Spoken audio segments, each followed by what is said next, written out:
Muy buenas tardes a todos y a todas. Gracias por acompañarnos en este Café con el Pitazo, en el que vamos a hablar sobre los derechos de las mujeres venezolanas en el marco de la conmemoración del Día Internacional de la Mujer. Primero, un poquito de historia de dónde sale este día y sobre todo por qué se conmemora y no se celebra. El primer Día de la Mujer, del que se tiene récord, se conmemoró en Dinamarca en 1911. Lo promovió el Congreso de Mujeres Socialistas de Dinamarca y originalmente es un día que estuvo ligado a la lucha de la clase obrera. De hecho, ese primer Día de la Mujer se conoció como el Día de la Mujer Trabajadora. A partir de ese primer hito, otros países, sobre todo en Europa, comenzaron a conmemorar las luchas por los derechos de las mujeres y específicamente los derechos laborales de las mujeres. Más adelante, en 1975, la ONU celebra el Año de la Mujer y dedicó todo el año a conmemorar las luchas en los avances por la igualdad y equidad de género que se habían realizado hasta el momento. Luego, en 1977, instó a sus Estados miembros a nombrar un día en el que se conmemorara a las mujeres distinto para cada uno de sus estados. Y no fue sino hasta 2011 que se conmemoró oficialmente el centenario del Día de la Mujer en el 8 de marzo de 2011, conmemorando a aquel primer Día de la Mujer, un 8 de marzo de 1911 en Dinamarca. Ya para ese entonces estábamos hablando de más que de los derechos laborales de las mujeres o los derechos de las mujeres trabajadoras y empezó a verse de una forma mucho más holística, ya que para ese momento ya sabíamos que en los distintos indicadores de condiciones de vida y de participación y en general de derechos, en casi todos, las mujeres y los hombres presentaban una brecha importante que era desfavorecedora para las mujeres.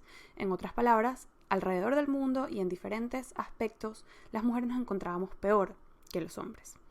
Fue también ese día, el 8 de marzo de 2011, cuando inició el trabajo de ONU Mujeres, la Agencia de Naciones Unidas dedicada a promover la igualdad de género y el empoderamiento de la mujer. Y desde ese entonces, el 8 de marzo es el Día Internacional de la Mujer. Dijimos también que este día se conmemora y no se celebra. Se conmemora porque históricamente, como ya adelantamos, las mujeres no han gozado de los mismos derechos que los hombres. Y aunque hoy en día, sobre todo en Occidente, muchas personas creen que esto ha sido superado, el peso de las limitaciones formales del pasado y de las ideas que aún tenemos sobre qué puede hacer y a qué espacios pertenecen las mujeres se han convertido en las barreras invisibles que aún tenemos en el presente. El 8 de marzo entonces no es un día para celebrar a las mujeres y especialmente no es un día para exaltar las características y conductas asociadas al género como la belleza, la suavidad o la maternidad. Es un día en el que recordamos las luchas de las mujeres por sus derechos, en el que se reconoce lo mucho que hemos logrado y se exige todo lo que nos falta en ese largo camino que aún queda por recorrer. Es importante resaltar que estas limitaciones formales del pasado, que son las barreras invisibles del presente, no existen solo para las mujeres. Las personas racializadas, las personas indígenas, las personas sexo o género diversas, las personas con discapacidades, entre otros grupos históricamente marginados, también luchan contra limitaciones y prejuicios que implican que viven su vida en una condición de discriminación o de desigualdad. Por eso, hoy en día, cuando hablamos de feminismo, normalmente también hablamos de interseccionalidad y de la importancia de entender, reconocer y abordar todas las formas de discriminación que pueden convivir. Hoy nos vamos a dedicar a pensar un poco en cómo estas formas de discriminación afectan los derechos de las mujeres en Venezuela, en el marco de la conmemoración del Día Internacional de la Mujer.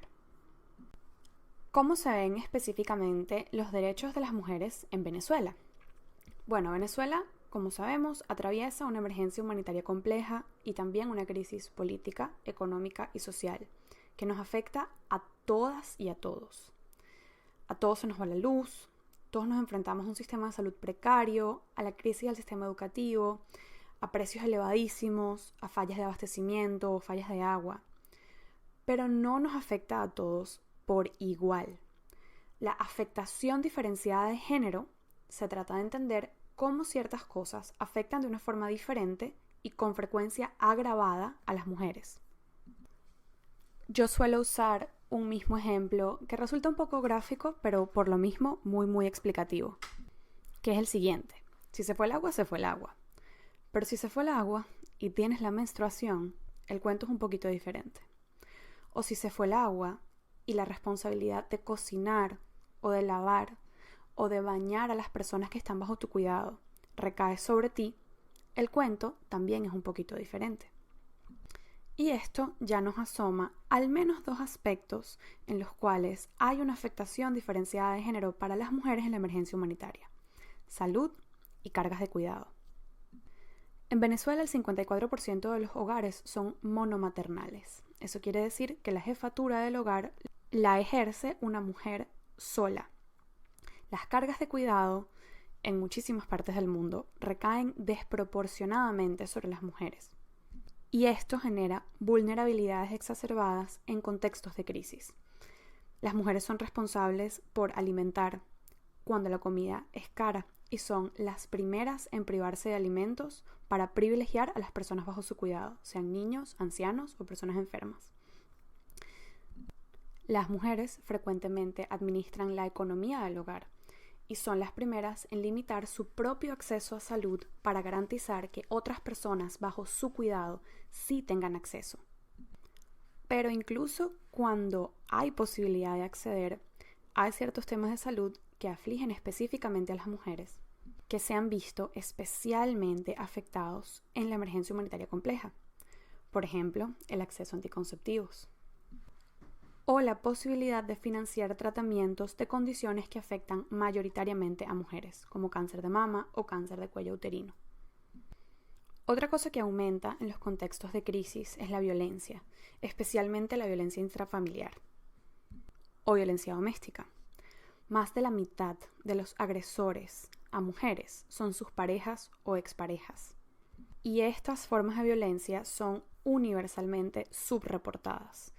Existen muchísimos factores que inciden aquí que tienen que ver con la normalización social de la violencia de género y con los tabúes, con la falta de alternativas, con las situaciones de dependencia, con la revictimización que viven las mujeres frente a cuerpos policiales o a funcionarios de la Administración de Justicia del Estado que no saben cómo lidiar con estas denuncias, aun cuando hay un marco jurídico que en teoría, y eso lo veremos más adelante, debería funcionar para proteger a las mujeres de este tipo de abusos.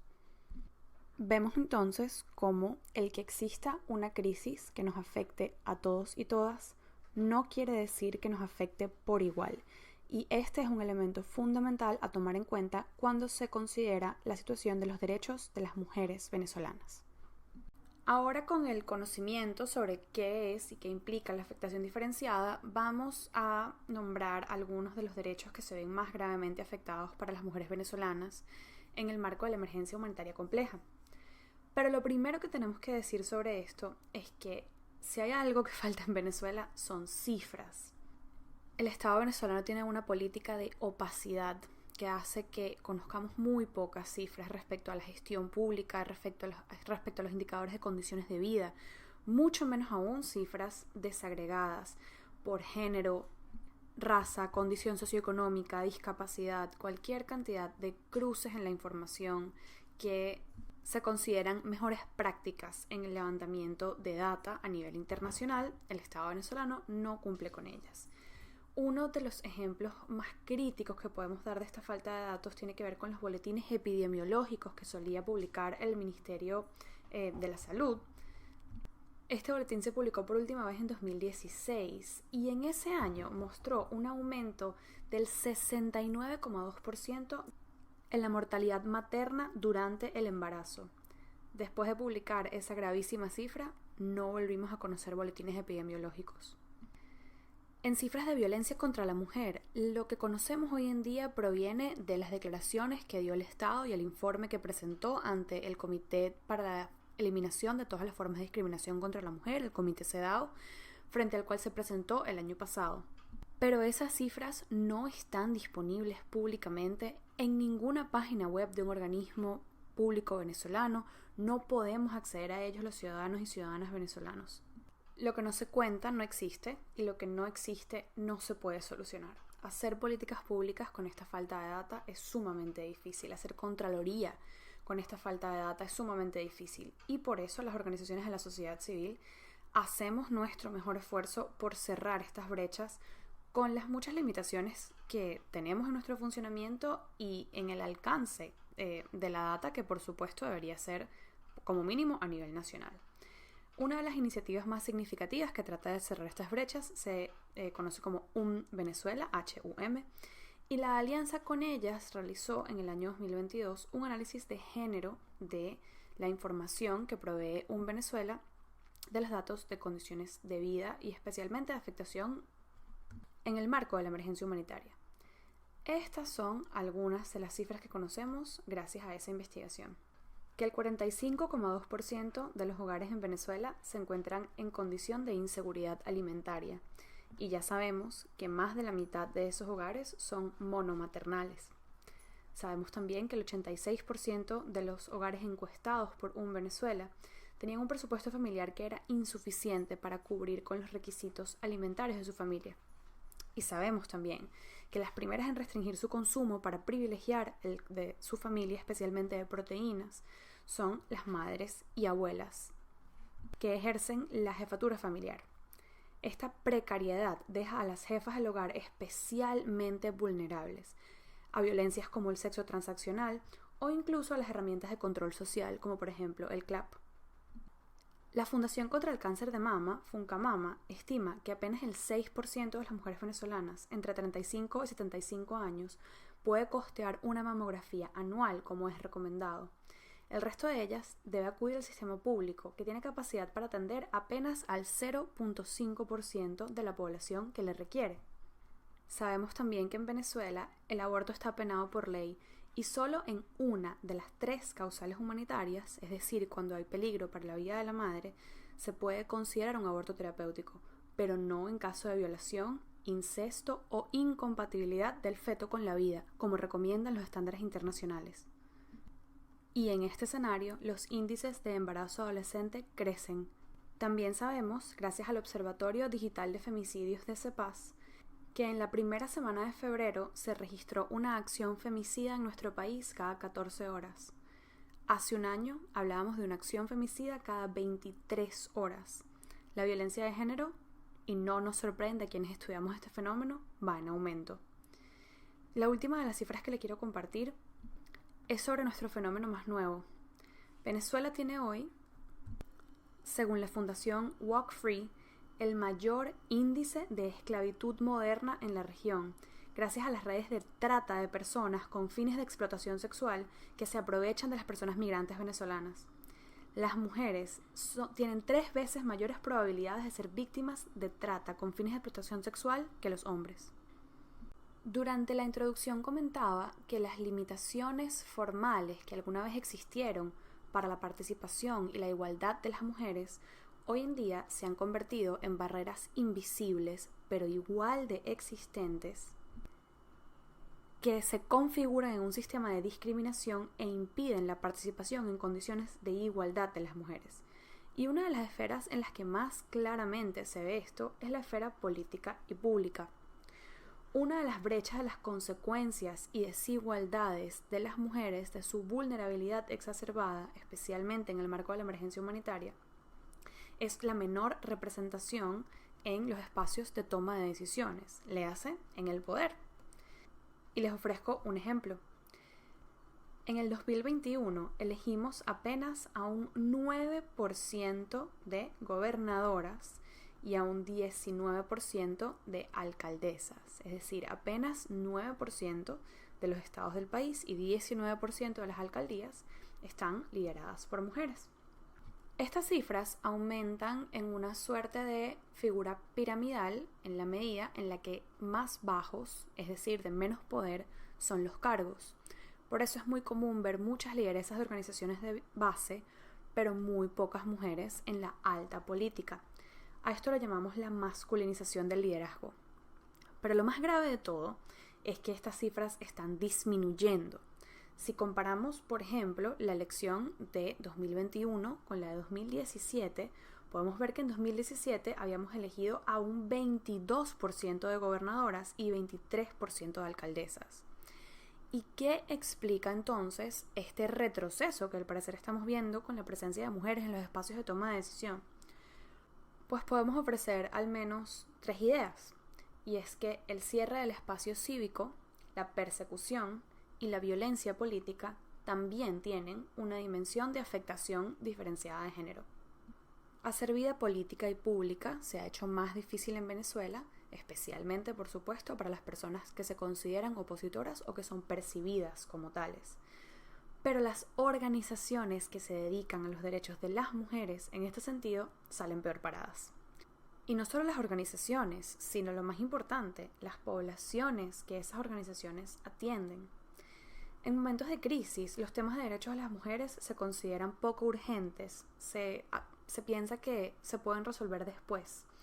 Y eso hace que las brechas de representación y participación aumenten ahora. Eso hace que las poblaciones que son atendidas por organizaciones que se dedican a derechos de las mujeres tengan menos atención. Y a su vez, eso las hace más difíciles de sostener. Lo que hace que los liderazgos de las mujeres que participaban de estas organizaciones también se pierdan por el camino. Además, el aumento de la violencia política afecta de forma diferenciada a las mujeres, especialmente a las madres de familia. El miedo a las consecuencias de la violencia sobre sus dependientes, especialmente sus hijos e hijas, desincentiva a las mujeres de participar.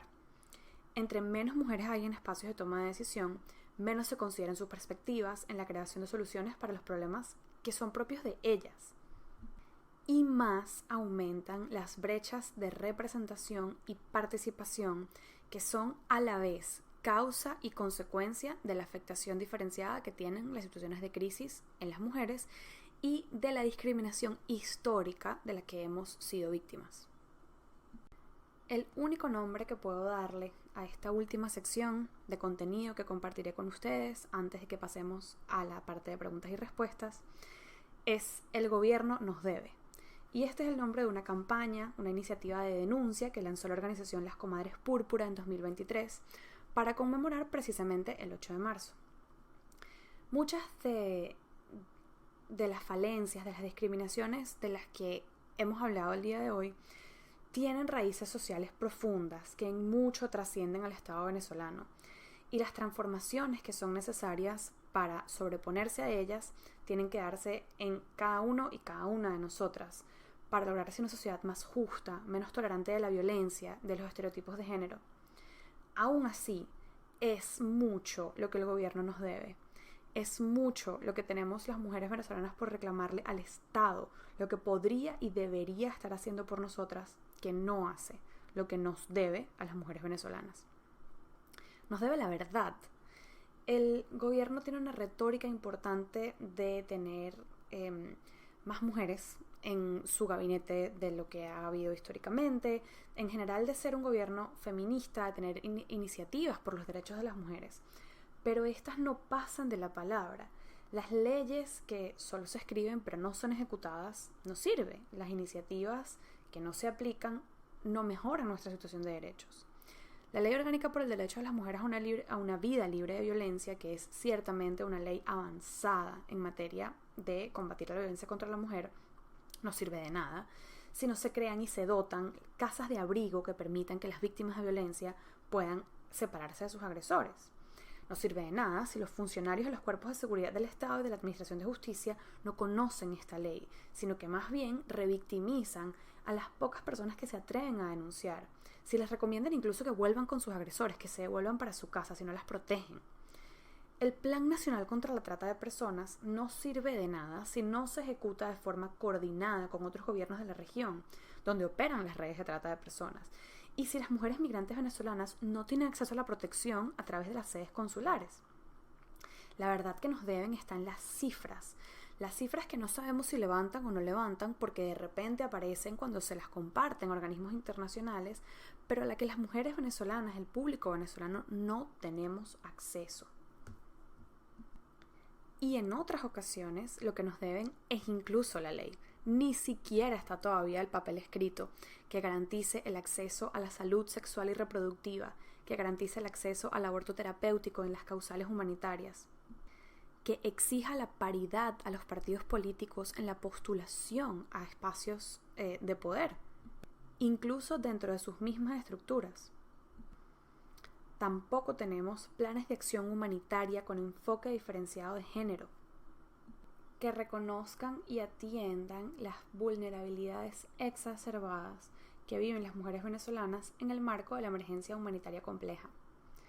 Comentaba antes que el año pasado el gobierno se presentó ante el Comité CEDAW, el Comité para la Eliminación de todas las formas de discriminación contra la mujer de las Naciones Unidas. Y este comité, tras evaluar el informe que presentó el Estado, informes que presentó también la sociedad civil, y de tener un diálogo con el Estado, identificó 3 áreas de acción prioritaria en las que el Estado venezolano debe tomar acción urgente para garantizar los derechos de las mujeres venezolanas. Estas 3 áreas fueron violencia, salud sexual y reproductiva y trata de personas. Las organizaciones de la sociedad civil en Venezuela estamos esperando, haciendo contraloría, haciendo documentación, levantando nuestros informes y dispuestas a seguirle exigiendo al Estado venezolano aquello que nos debe. También le exigimos a la sociedad venezolana y entendemos que es una lucha de todos y de todas el acabar con los estereotipos de género y con la normalización de la violencia que contribuyen a la situación de los derechos humanos de las mujeres venezolanas. En conmemoración del 8 de marzo, Día Internacional de la Mujer, recordamos a todas las que vinieron antes que nosotras y nos permitieron conquistar los derechos que hemos conquistado. Recordamos a las que no están, a las víctimas de la violencia de género. Recordamos especialmente a las defensoras de derechos humanos. Y hoy, porque no podemos dejar de decirlo, a Rocío San Miguel, quien está presa por atreverse a usar su voz. En nombre de ella y de todo el camino que aún nos falta por recorrer, nosotras seguimos.